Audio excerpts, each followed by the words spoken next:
소중한 나. 무한 행복.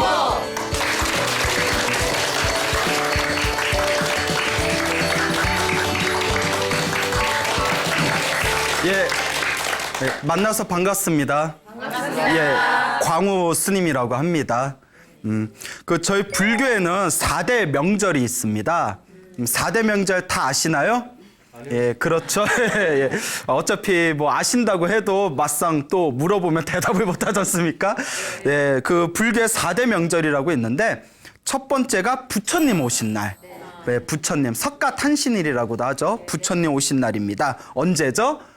예, 음력 4월 8일이 됩니다. 음력으로 4월 8일. 그리고 부처님께서 출가하신 날. 예, 부처님께서 29살에 머리를 깎고 출가를 하십니다. 그 출가를 하신 날을 출가제일이라고 불리우죠. 출가제일이 음력으로 2월 8일 날이 되겠습니다. 그리고 부처님께서 출가를 하시고 6년 후에 보리수 나무 아래에서 완전한 깨달음을 얻게 되십니다.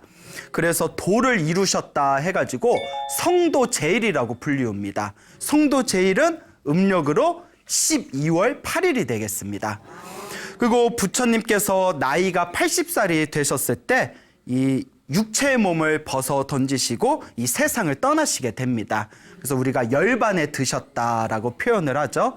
그래서 열반제일이라고 해가지고 열반제일은 음력으로 2월 15일, 2월 보름이 되겠습니다. 그래서 부처님 오신 날, 부처님께서 출가하신 날, 부처님께서 깨달음을 얻으신 날, 그리고 부처님께서 열반을 하신 날. 그래서 이것을 4대 명절이라고 불리우게 됩니다. 그래서 오늘은 이제 우리가 출가제일이 코앞에 다가왔지 않습니까? 네. 그래서 음력 2월 8일 출가제일을 또 우리가 기념해서 오늘은 부처님의 출가에 대해서 한번 간단하게 또 짚어보는 시간을 가져보도록 하겠습니다. 여러분, 출가라는 말은 많이 들어보셨죠? 네. 예, 출가의 뜻이 한자 한문 그대로 풀이하자면 집에서 나왔다는 뜻이에요. 예, 집에서 벗어났다. 집에서 벗어났다라는 출가를 크게 두 가지 의미로 해석을 합니다. 첫째는 이제 집을 벗어났다. 여기서 말하는 집은 첫째 의미로 세속적인 욕망을 뜻합니다. 즉 세속, 세상의 욕망에서 벗어났다라는 의미가 담겨져 있습니다. 세상의 욕망, 우리 세상 사람들, 머리를 기르고 있는 이 바깥 사람들, 세상 사람들이 살아가는 욕망이 크게 5가지가 있다고 합니다. 식욕이 있고, 성욕이 있고, 수면욕이 있고, 그리고 재물에 대한 욕망이 있고, 마지막에 명예, 사람들에게 관심받고 우러름을 받고 싶어하는 명예에 대한 욕망이 있죠. 이것을 오욕이라고 합니다. 그래서 이 오욕을 즐기는 탐욕의 마음을 오욕락이라고 하죠. 그래서 이 오욕의 세계, 중생들이 끊임없이 스스로 이제 충족시키고자 하는 이 거대한 마음의 욕망에서 벗어난 것을 바로 출가라고 하는 겁니다. 세속적인 욕망에서 벗어나서 오로지 무엇을 닦겠다. 그렇죠. 오로지 마음을 닦겠다. 오로지 진리를 닦겠다라는 그런 어떤 마음가짐을 우리가 진정한 출가의 의미다라고 바라보고 있습니다.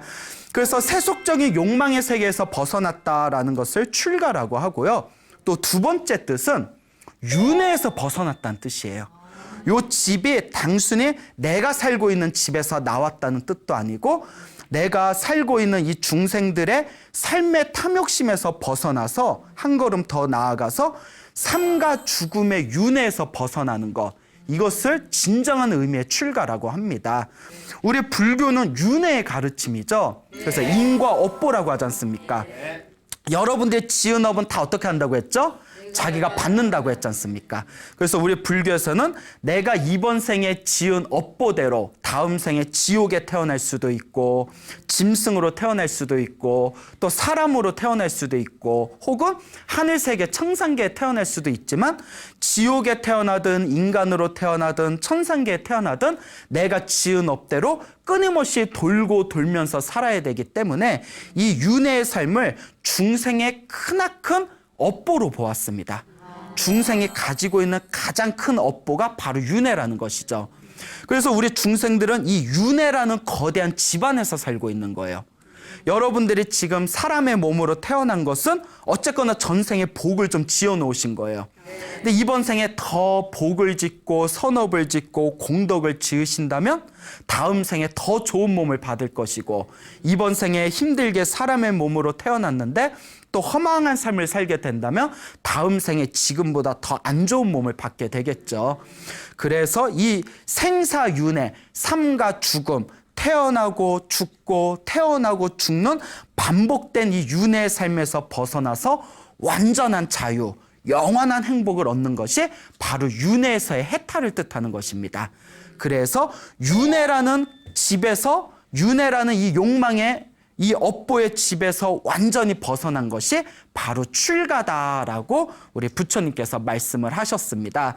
그래서 그 청정도론이라는 좋은 책이 있어요. 우리 스님들이 공부하시는 청정도론이라는 책에 보면 출가자, 머리를 깎고 집에서 나온 출가자의 정의를 내리기를 윤회를 두려워하는 자라고 표현을 했습니다.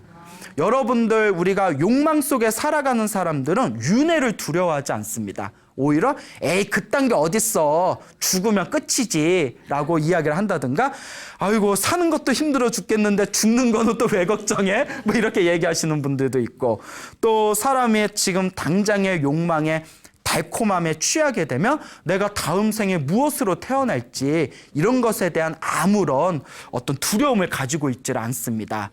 하지만 정말 내가 다음 생에 무엇으로 태어날지, 내가 다음 생에 지옥으로 태어날지 인간으로 태어날지 짐승으로 태어날지, 내가 내 업을 어떻게 받을지 두려워할 줄 아는 사람은 스스로 마음을 수행할 수밖에 없습니다. 그래서 출가 수행자를 윤회를 두려워하는 자, 즉 윤회에서 벗어나고자 노력하는 자라고 정의를 내렸습니다. 자, 이와 같이 집에서 벗어난다는 의미는 세속적인 욕망에서 벗어나겠다라는 의지를 표현하기도 하고요. 또 삶과 죽음의 윤회에서 완전한 자유를 얻겠다라는 그런 의미를 담고 있는 것이 바로 출가가 되겠습니다.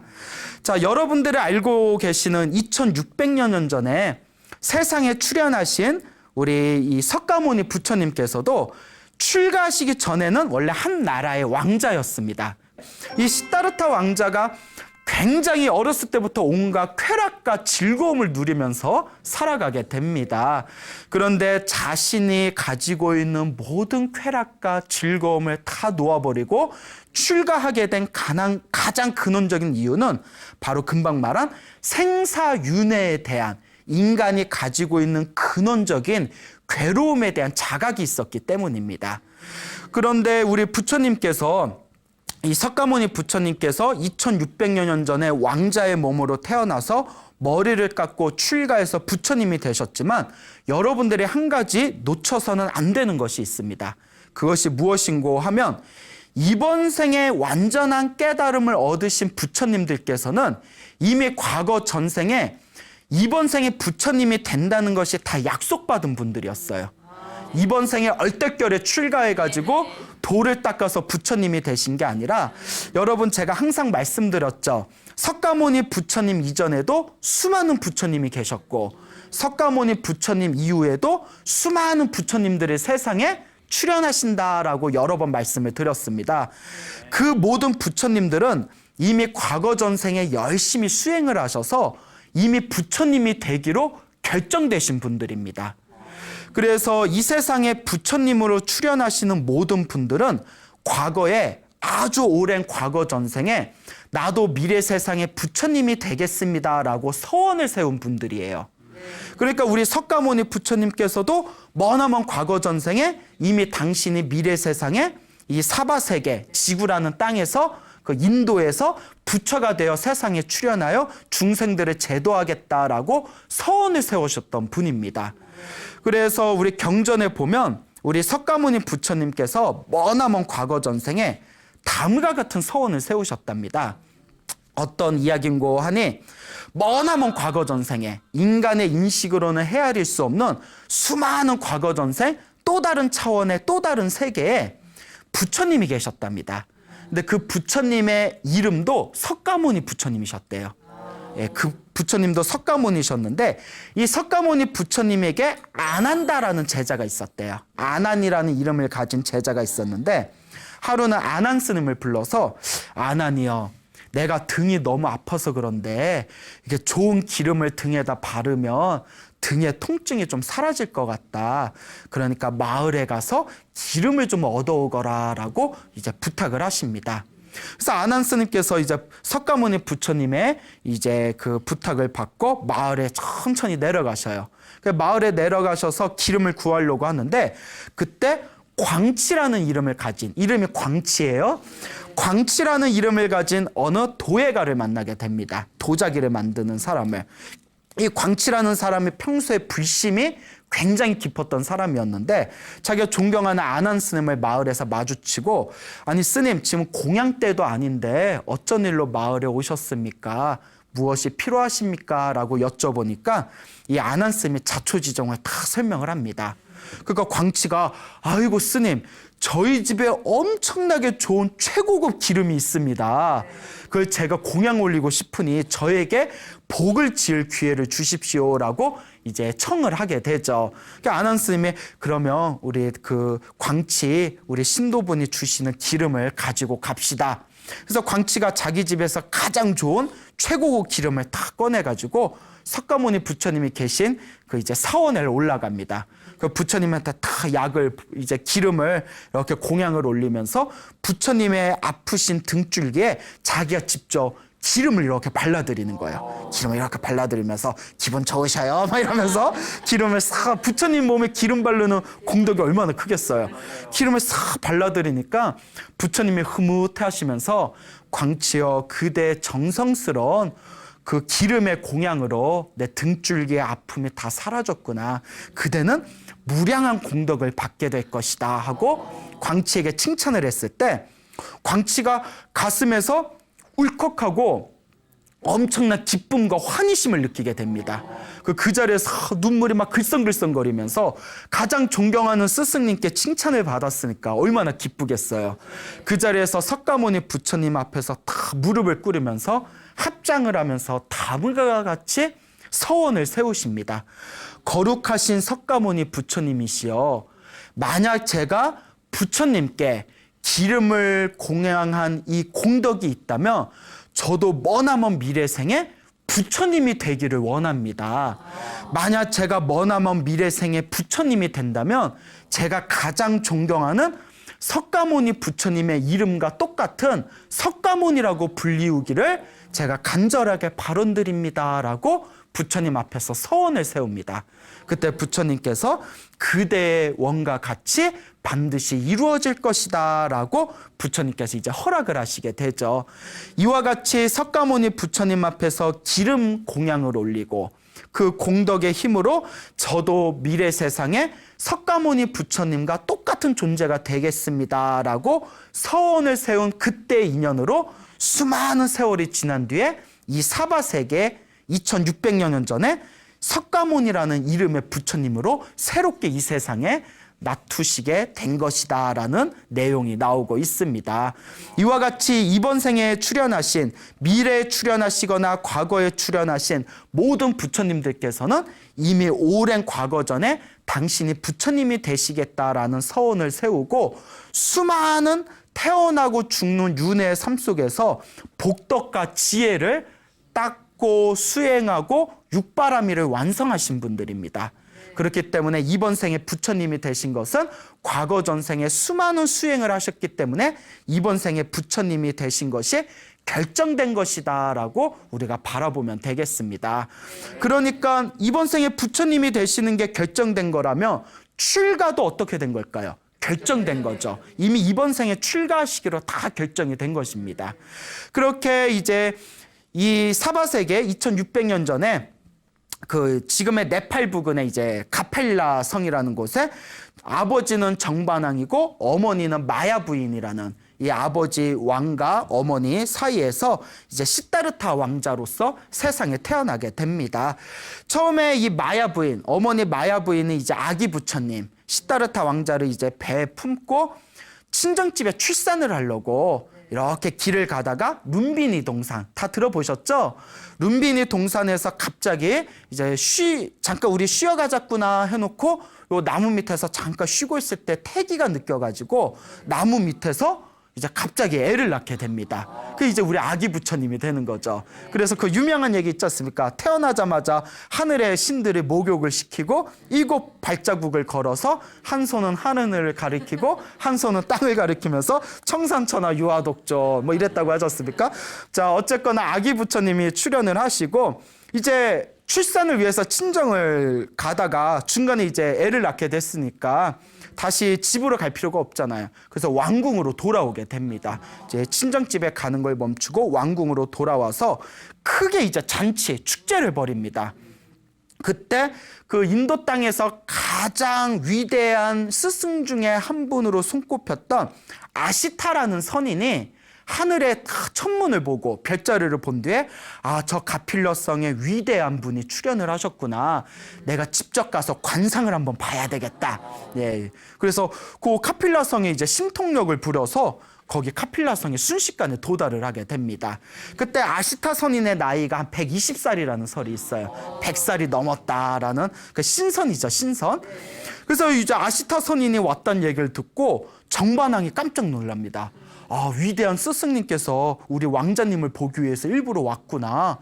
그리고 이제 왕자를 보고 싶다는 아시타 선인에게 딱 시다르타 왕자를 보여줍니다. 그러니까 아시타 선인이 딱 안아보고 시다르타 왕자의 딱 얼굴을 본 뒤에 갑자기 막 웃어요. 막 희죽희죽 웃더니 갑자기 또 울어요. 뭐 조울증이 있나? 막 웃다가 막 갑자기 막 우는 거예요. 그 왕이 불안하잖아요. 사람이 왜 이런가? 정신이 나갔나? 아시타 선인이시여, 왜 처음에는 웃다가 왜 갑자기 울음을 터뜨리십니까? 하니까 아시타 선인이 다음과 같이 얘기합니다. 이 아기 왕자님은 나중에 성인이 되면 그 위대한 성자가 되실 분입니다. 붓다, 눈을 뜬 자, 붓다, 부처님이 돼서 널리 중생을 제도하실 분입니다. 그래서 너무 기뻐가지고 제가 웃음을 터뜨린 겁니다. 그러다가 제가 갑자기 또 운 것은 이 아기 왕자님이 나중에 출가를 해서 부처님이 되어 널리 중생들을 제도할 텐데 제가 나이가 너무 많아서 부처님께 법문을 듣지 못할 것이 너무나 한스러워서 저도 모르게 눈물을 흘린 겁니다. 라고 이야기를 하더랍니다.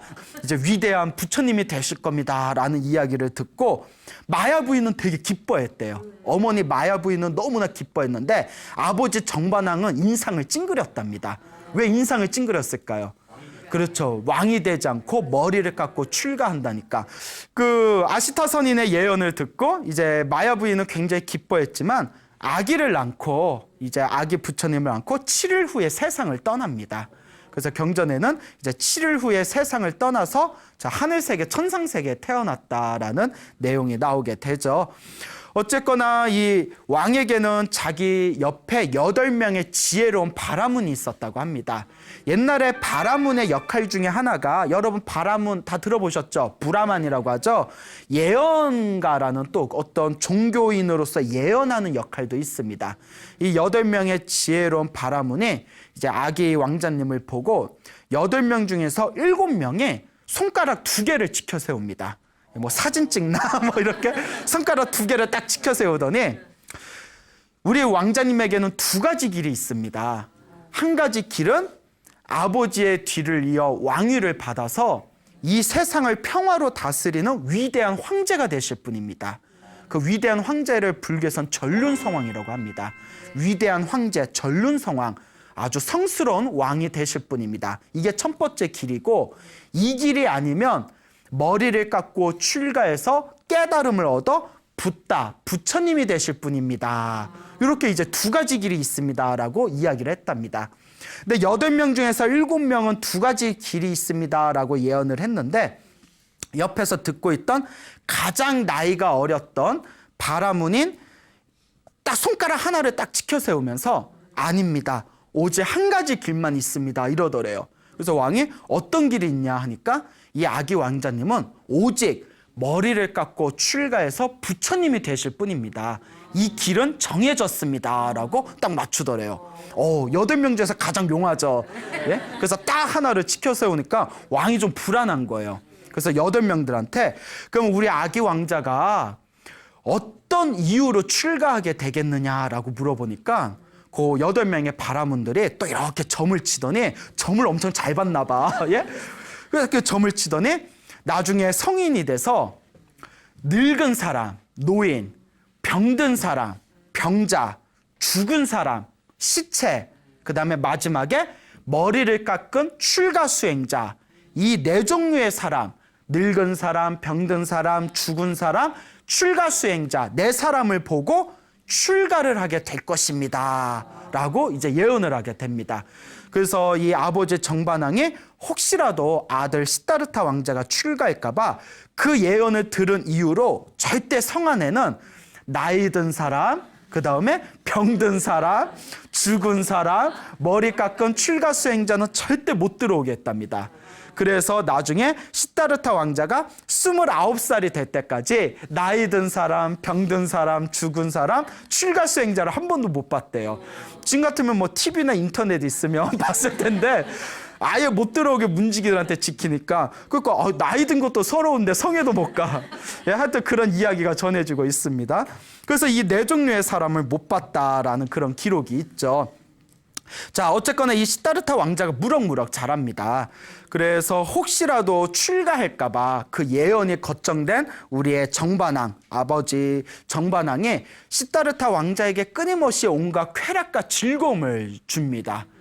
그 세상에 어떤 흥미를 느끼고 조금이라도 출가하려는 마음이 일어나지 않도록 엄청나게, 그러니까 지금으로 치면 다이아몬드 수저 정도 되죠. 온갖 쾌락과 즐거움을 누리면서 살아가게 되는 거죠. 그러다가 이제 16살에 이제 여자를 만나서 결혼을 하게 되죠. 16살. 뭐 그 당시에는 빠른 나이는 아닐 거예요. 옛날에는 워낙 조은우라고 해서 일찍 결혼을 했으니까. 그때 만난 아내가 야쇼다라 공주였다고 합니다. 그리고 혹시라도 자신의 아들 시다르타 왕자가 또 출가할까 봐 걱정이 돼서 부인도 세상에서 가장 아름다운 부인을 수소문해가지고 또 이렇게 결혼을 시키게 되죠. 그래서 이제 야쇼다라 공주와 결혼을 하게 된 이 시다르타 왕자가 28살이 되었을 때 한 번도 자기가 성 밖에 구경을 못 나간 거예요. 항상 왕의 보호 아래에서 성 안에서 궁전에서 즐거움을 누리다가 이제 자기의 마부였던 찬나, 이름이 찬나예요. 찬나라는 마부를 불러서 내가 한 번도 성 밖에 구경을 못했다. 근데 이제 성 밖을 내가 구경을 좀 가고 싶다. 그리고 이제 마부가, 찬나라는 이름을 가진 마부가 우리 시다르타 왕자를 마차에 태워가지고 저쪽 동쪽 문으로 나갑니다. 동쪽 문을 나갔는데 동쪽 문에서 이제 사람들 막 이렇게 지나다니는 걸 구경을 하면서 성 안에만 있다가 성 밖에 나오니까 막 힐링되는 기분이야 막 이러면서 이게 세상 사람들 다 이렇게 사는구나 하고 이렇게 구경을 하고 있는데 저기에 얼굴은 자글자글 주름살이 있고 머리는 새하얗고 허리는 완전히 꼬부라지고 지팡이를 짚고 겨우 주춤주춤 걸어가는 노인네를 보게 됩니다. 그래서 보면서 사람인가? 사람은 사람인데 처음 보는 사람이네. 정말 나이 드신 분들 못 봤나 봐요. 그래서 마부 찬나가 기가 막혀서 아니 아무리 성 안에만 계시지만 어떻게 노인을 못 알아봅니까? 저분은 늙은 사람, 노인입니다. 늙을 노자, 늙은 사람입니다. 그러니까 왕자가 깜짝 놀란 거예요. 야, 그러면 왜 늙냐라고 물어보니까 사람이 나이가 먹으면 갓난아기가 점점 자라다가 나중에는 저렇게 노인이 되는 겁니다. 그러니까 야, 그러면 우리 아버지도 나중에 저렇게 되시냐? 그러니까 정반왕이 굉장히 동안이었나 봐. 그러니까 아버지가 나이 드셔도 나이 든지도 몰랐나 봐. 또 왕이었으면 얼마나 좋은 거 많이 드셨겠어요. 아유, 나중에 정반왕, 왕장님의 아버지 정반왕도 나중에 저렇게 나이가 들어서 노인이 되실 겁니다. 야, 그러면 나도 저렇게 노인이 되고 내 사랑하는 아내 야쇼다라도 나중에 저렇게 노인이 되냐. 이 늙음은 누구도 피해갈 수 없습니다. 라는 말을 듣고 그 자리에서 충격을 받아요. 예, 우리가 이게 전문 용어로 뭐라고 하죠? 멘탈이 붕괴됐다고 하죠. 예, 멘붕이라고 하잖아요. 완전 충격을 받게 됩니다. 노인이란 존재를 처음 본 순간. 야, 내가 마음이 참 무겁구나. 우리 좀 다른 데로 가보자. 그래서 이제 마부 찬나가 이제 다른 성으로 갔는데 이제 동쪽에 갔었잖아요. 이번 이제 남쪽으로 갑니다. 남쪽에 있는 이제 성문에 딱 갔더니 이제 남쪽에서 이렇게 주변을 이렇게 구경을 하고 있는데 그 골목 사이사이에 사람들이 쓰러져 가지고 움직이지 않는 걸 봅니다.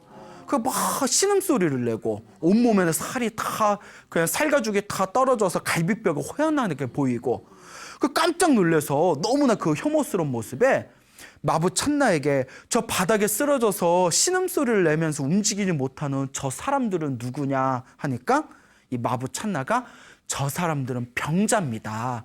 병든 사람들입니다. 지금 다들 병에 걸렸는데 돈이 없어서 치료를 받지 못해가지고 길에 이렇게 버려진 겁니다. 라는 이야기를 듣게 됩니다. 그러니까 병든 사람의 그 처참한 모습을 보고 처음 본 그 혐오스러운 모습에 완전히 충격을 받게 된 거예요. 그러니까 궁궐 안에서는 항상 예쁘고 잘생긴 사람들만 보고 건장한 사람들만 보다가 병들어서 길에 쓰러져 가지고 막 거품을 물고 있는 사람을 보니까 너무 충격을 받아서 야, 병에 왜 걸리는 거냐라고 물어봅니다. 그 엄청나게 우리 시다르타 왕자는 잔병치레 한 번 안 했나 봐요. 야, 병에 왜 걸리는 거냐? 그것도 복이에요. 그러니까 병에 걸리는 건 누구나 나이가 들어서 몸에 기운이 빠지면 병에 걸리는 겁니다. 그러면 나도 병에 걸릴 수 있겠네? 아, 시다르타 왕자님께서 지금은 젊어서 건강하시겠지만 병에 걸리는 건 절대 장담하지 못합니다. 시다르타 왕자가 병든 사람을 보고 충격에 빠집니다. 너무나 놀래가지고 또 두려움에 떨게 됩니다. 그러니까 야, 내가 심장이 벌렁벌렁 거린다. 빨리 다른 곳으로 가자꾸나. 그러니까 나이 든 사람, 노인을 보고 병든 사람, 병자를 보니까 충격을 받은 상태에서 그러면 이번에는 서쪽문을 한번 가보겠습니다. 서쪽문에 갔는데 서쪽문에는 송장들의 모아놓고 화장을 하는 공동묘지터가 있는 곳이었대요. 서쪽은. 그러니까 그 공동묘지터 있는 서쪽문을 가니까 웬 사람 같지도 않은 사람같이 생긴 존재들이 다들 뼈마니가 다 드러나고 그냥 창백하게 막 시퍼렇게 푸르딩딩하게 살이 부어오르고 나무를 집어던져가지고 사람들이 거기에다 막 불을 지피는 걸 보고는 너무 놀래가지고 저 지금 뭐 하는 거냐? 저 사람인 듯 사람 아닌 것을 왜 저렇게 모아가지고 저렇게 불을 태우는 거냐? 그러니까 시체라는 걸 처음 본 거예요. 근데 사실 우리도 웬만하면 시체 볼 일은 별로 없잖아요. 그러니까 그 왕자 같은 경우도 궁전에서 항상 보호받으면서 건장한 사람, 잘생긴 사람들만 보면서 자랐기 때문에 시체라는 걸 처음 본 겁니다. 그러니까 이제 마부 찬나가 조곤조곤 설명을 해줍니다. 사람이 나이가 들면 늙어가기 마련이고 늙으면 병이 들고 늙고 병들다가 마지막엔 어떻게 된다?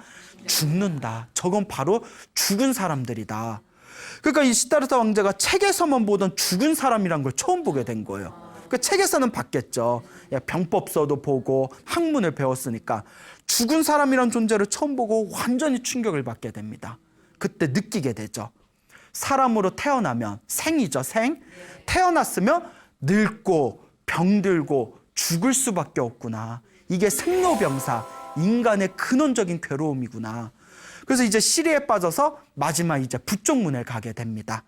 북쪽문에 갔는데 완전히 진기가 빠져버린 거예요. 하루 동안에 너무나 큰 충격을 받아서.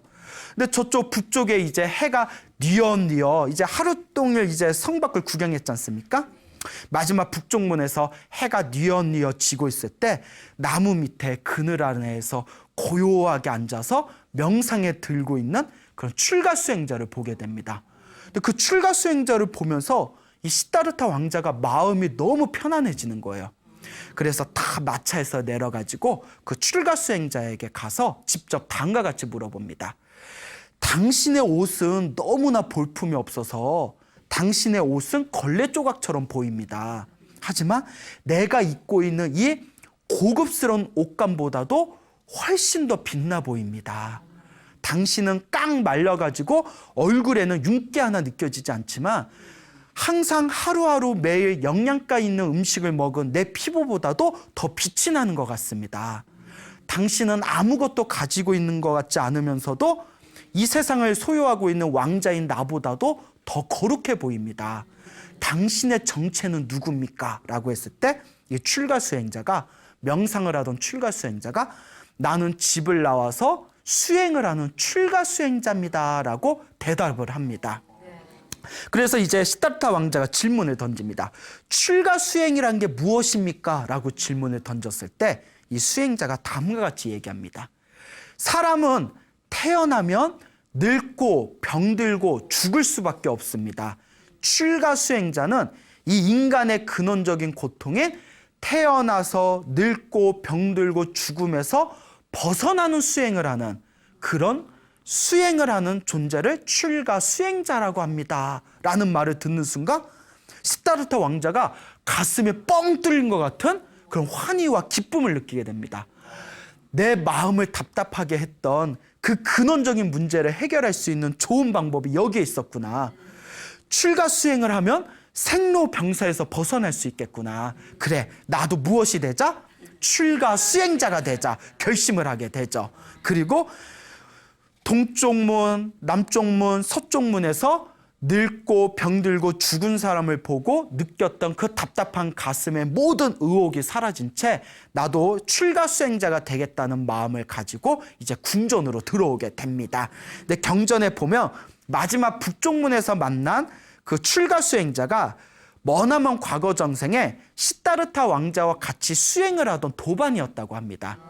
그래서 시다르타 왕자는 부처님이 되기 위해서 계속 수행을 했고, 이 도반이었던 이 존재는 그 수행을 한 힘에 의해서 하늘세계 천신으로 태어났다고 합니다. 그래서 하늘세계 천신으로 태어나서 부처가 되기로 약속된 전생에 자기 도반이었던 시다르타 왕자가 빨리 출가할 수 있도록 도움을 주기 위해서 일부러 하늘세계에 있던 천신이 밑에 내려와서 출가 수행자의 몸으로 변신해서 시다르타 왕자를 기다리고 있었던 것이다 라는 내용이 경전에 나오게 되죠. 그러니까 역시 사람은 잘 만나야 돼요. 그러니까 친구는 잘 만나고 볼 일입니다. 자, 궁전으로 돌아와서 며칠 후에 진지하게 고민을 한 뒤에 아버지 정반왕을 찾아갑니다. 아버지, 저는 머리 깎고 출가 수행자가 되겠습니다. 그 아버지가 놀라는 거예요. 그 웬열? 막 이랬겠죠? 아, 예언의 날이 왔구나. 그래서 왕자에게 다음과 같이 말합니다. 나에게는 너밖에 없다. 너의 생모도 너를 낳고 7일 만에 일찍 세상을 떠났고 나는 오로지 너만을 의지하면서 네가 내 왕위를 이어서 우리나라를 아주 큰 대국으로 성장시키고 사람들, 우리 백성들을 편안하게 해줄 것이다라는 믿음으로 살아왔는데 네가 출가한다니 말이 되겠느냐. 네가 원하는 모든 소원은 다 들어주겠다. 그러니 출가하지 말아다오 라고 부탁을 하죠. 그때 시다르타 왕자가 다음과 같이 이야기합니다. 태어나고 늙고 병들고 죽음에서 완전히 벗어나게 해주십시오. 그러면 출가하지 않겠습니다. 그때 정반왕이 다음과 같이 얘기합니다. 그는 이 세상의 어떤 왕도 그 소원은 들어줄 수 없다. 설사 세상에 신이 내려온다 하더라도 그 소원은 들어줄 수 없을 것이다. 그때 시다르타가 이렇게 이야기합니다. 그 소원을 들어줄 수 없다면, 생로병사에서 벗어날 수 없다면 저는 출가할 수밖에 없습니다. 저는 반드시 출가하겠습니다 라고 선언을 하게 되죠. 그리고 이제 출가를 하려고 막 마음의 준비를 하고 언제 나갈까 고민하고 있을 때 신하가 다음과 같이 전합니다. 축하해 주십시오, 시다르타 왕자님. 왕자님의 아내인 야쇼다라 공주가 아이를 가졌습니다. 아이를 가졌다는, 임신했다는 그 말을 듣고 시다르타 왕자가 라울라라고 외칩니다. 그 유명한 라울라. 라울라의 뜻이 장애물이란 뜻이에요. 임신을 했으니까 갑자기 장애하는데, 이제 출가하는데 뭐가 생겼다? 장애가 생겼다는 거예요. 왜냐하면 이제 임신했는데 갑자기 자기가 출가해 부르면 부인의 마음의 충격을 받을 수가 있잖아요. 그래서 라울라라고 외쳤을 때 신하들이, 옆에 있던 신하들이 정반왕에게 찾아가서 아니, 왕자님께서 임신했다라는, 그 아내께서 임신했다는 이야기를 들었는데 라울라, 장애물이라고 이름 이렇게 외치셨습니다. 이게 무슨 일입니까? 라고 했을 때 그 이야기를 다 듣고 시다르타의 마음을 짐작한 왕이 만약에 아이를 낳으면 내 손주의 이름을 라울라라고 지어라 라고 명령을 내렸답니다. 왜냐하면 장애물이란 뜻이잖아요. 손주로 인해서 시다르타 왕자의 아들로 인해서 혹시라도 시다르타 왕자가 출가가 안 되게 방해되었으면 하는 마음에 장애물이라는 이름을 손주에게 이름 짓게 한 겁니다. 그만큼 이제 아들을 놓치고 싶지 않았던 것이죠. 어쨌거나 출가가 조금 늦어지게 됐어요. 출가가 늦어지게 되었을 때 이제 그렇게 몇 달이 지나고 나서 이제 야쇼다라 공주가 드디어 아들을 낳습니다. 이제 아들 이름은 자연스럽게 라울라가 됐겠죠. 장애물. 이름도 참 라울라라고 이제 이름을 져놓고 이제 아들을 낳고 나서 그 나라에서 엄청난 축제가 벌어지게 됩니다. 그래서 이제 그 축제를 즐기고 있는 이 시다르타 왕자는 아무런 이제 마음의 쾌락과 즐거움이 느껴지지 않는 거예요. 이 모든 게 다 허무한 거예요. 모든 게 다 허망해요. 여러분들 이해가 안 되죠? 노새 젊어서 노는데 뭐가 그렇게 심각할까 생각할 수 있겠지만 태어나고 늙고 병들고 죽음이라는 근원적인 문제를 자각한 시다르타 왕자는 아무리 예쁜 무희들이 와서 온갖 화려한 춤을 춰도 더 이상 마음에 즐거움이 느껴지지 않습니다. 그래서 이제 아주 아름다운 무희들이 와서 눈앞에서 이제 막 쇼를 벌였겠죠. 춤을 추면서 막 음주가무를 즐기면서 수많은 사람들의 즐거움에 이제 정신을 빼앗겼을 때 심드렁한 이 시다르타 왕자는 그걸 보다가 깜빡 잠에 들었대요. 이제 아무 재미가 없으니까 나 출가해야 되는데 하면서 이렇게 이제 잠에 들게 되었을 때 시다르타 왕자가 잠에 든 걸 보고는 그 무희들과 사람들도 다들 이제 밤이 되어서 잠에 골아떨어지게 됩니다. 그러다가 이제 한밤중 새벽에 시다르타 왕자가 눈을 딱 떠요. 주변에 고요한 그 적막한 축제장을 보고는 엄청난 혐오감을 느꼈답니다. 낮에는 그렇게 신나서 춤을 추고 놀던 사람들이 다들 이렇게 자빠져서 잠을 자고 있는 모습에 그 적막한 모습을 보면서 화려했던 축제장은 묘지와 같이 느껴지고 그 축제장에서 쓰러져서 자고 있는 사람들은 다들 시체와 같이 느껴지더래요. 엄청난 세상의 무상함과 혐오감을 느낀 시다르타 왕자는 다음과 같이 결심합니다. 오늘이 출가할 날이다. 나는 오늘 떠나리라. 그리고 마지막으로 자기 부인인 야쇼다라와 아들을 라울라를 바라보고는 자신의 또 친구이면서 마부이기도 한 찬나를 깨우고 자신의 사랑하는 에마 이름이 깐다까예요. 깐다까라는 말을 타고 마부 찬나와 함께 성을 뛰어넘어서 탈출을 하게 됩니다. 자, 그렇게 이제 카필라 성에서 뛰쳐나와서 자신의 사랑하는 말 깐다까라는 에마를 타고 마부 찬나와 이제 그 고향에서 최대한 멀리 떨어진 곳까지 말을 타고 달립니다. 그리고 이제 새벽녘의 동이 틀 무렵에 달리고 달려서 어느 강가에 딱 멈추게 됩니다. 그 시다르타 왕자가 다음과 같이 말합니다. 이 정도면 고향에서 충분히 벗어났다. 여기서 잠시 쉬고 이제 우리 헤어지자꾸나. 그리고 그 강을 보는데 강이 너무나 아름다운 거예요. 그래서 마부 찬나에게 이 강의 이름이 뭐냐라고 물어봅니다. 강이 너무나 아름답구나. 이 강의 이름이 뭐냐.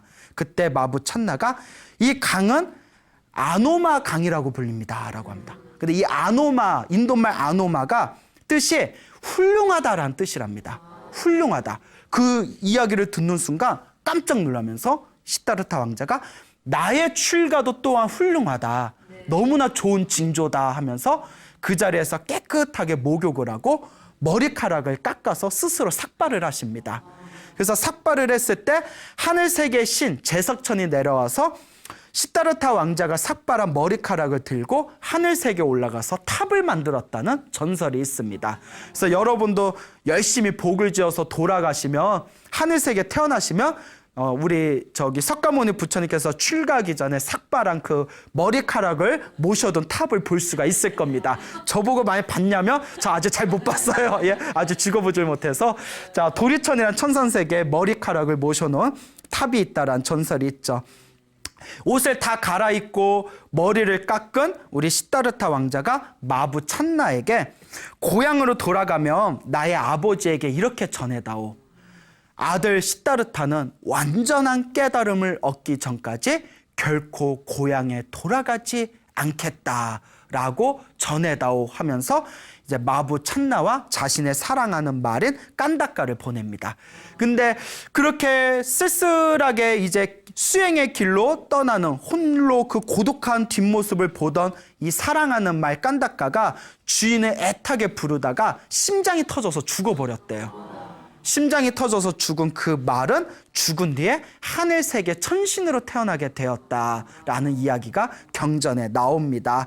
이와 같이 극적으로 출가한 우리의 시다르타 왕자는 이제 머리를 깎고 출가의 길을 걸으면서 6년 동안 열심히 수행을 하신 뒤에 보리수 나무 아래에서 비로소 완전한 깨달음을 얻게 되십니다. 이와 같이 29살의 깨달음을 위해서 출가하셨고 6년 후인 몇 살에? 35살에, 계산이 빨리 안 되시나 봐요. 35살에 보리수 나무 아래에서 완전한 깨달음을 얻으시게 되었다라는 것 정도는 우리 불자라면 어느 정도 머릿속에 다 기억을 해 두셔야 될 것입니다. 아시겠죠, 여러분? 네. 이와 같이 한 분의 부처님께서 세상에 출현하시게 된 것 자체가 이미 과거 전생에 끊임없이 복을 짓고 선업을 짓고 공덕을 지었기 때문에 이루어진 그 공덕의 힘이 바로 깨달음의 길이다라는 것을 여러분들이 명심하시길 바랍니다.